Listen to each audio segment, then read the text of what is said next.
Herschel Greenspan nasceu em 28 de março de 1921 em Hannover, na Alemanha. Seus pais se chamavam Zindel e Rivka. Zindel era um alfaiate antes da Segunda Guerra Mundial e vivia uma vida modesta. Ambos eram judeus poloneses que imigraram para a Alemanha em 1911. Greenspan nunca foi considerado cidadão alemão, apesar de ter nascido na Alemanha. Depois da Primeira Guerra Mundial, a família conseguiu a cidadania polonesa. Na escola, o jovem era considerado inteligente, mas ao mesmo tempo preguiçoso e que não buscava se destacar. Além disso, tinha um temperamento violento e era frequentemente suspenso por brigar. Greenspan, por sua vez, afirmava que era tratado como um pária tanto por seus colegas como por seus professores. Ele deixou a escola aos 14 anos. Depois de sua saída da escola, a família quis tirar o adolescente do país, por causa da perseguição contra os judeus que estava crescendo na Alemanha nazista. Primeiro, ele tentou imigrar para a Palestina, mas não foi aceito. Depois de muito esforço, conseguiu um visto temporário para a Bélgica, e de lá foi para Paris após algum tempo.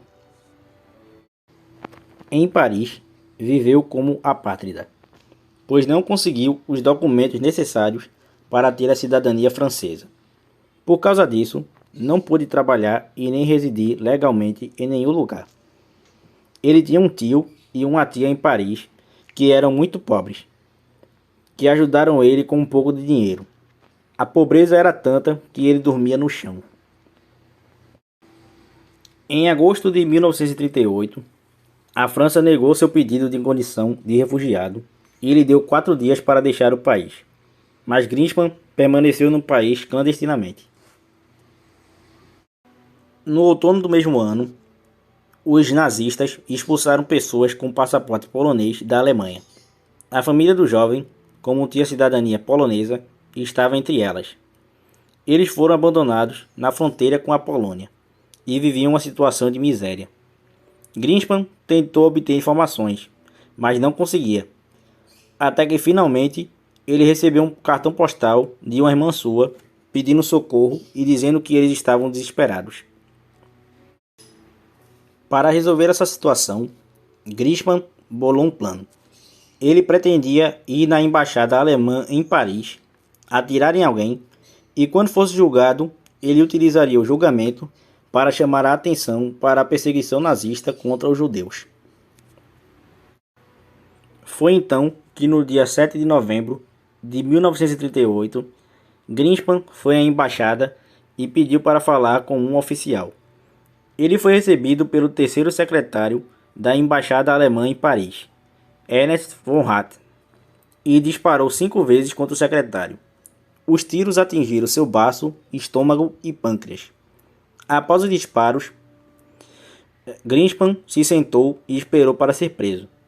Hitler enviou seus 2 melhores médicos para Paris para tentar ajudar von Hatt, mas ele morreu 2 dias depois. Greenspan foi preso, e 2 dias depois da sua prisão, ocorreu a terrível Noite dos Cristais. Nos territórios ocupados pelos nazistas, que na época incluíam, além da Alemanha, a Áustria e os Sudetos tchecos, sinagogas foram queimadas, casas de judeus foram invadidas, lojas judaicas foram depredadas, pelo menos 90 judeus foram mortos e cerca de 30.000 foram presos em campos de concentração. Greenspan passou quase 2 anos na prisão francesa sem ter sido julgado. Nenhuma organização queria ter algo a ver com ele, pois achavam, assim como ele próprio achava, que ele era o responsável pela tragédia ocorrida na Noite dos Cristais. Mas é claro que o assassinato de von Hatt era apenas uma desculpa para os nazistas intensificarem a perseguição contra os judeus. No ano de 1940, a Alemanha nazista invadiu a França. Os franceses tentaram evacuar Greenspan e outros prisioneiros políticos de Paris, mas o comboio em que ele estava foi bombardeado, e ele passou várias semanas solto. Quando finalmente resolveu se entregar a uma prisão no sul da França, já era a França de Vichy, um regime que colaborava com os nazistas, e 2 semanas depois ele foi entregue para a Gestapo.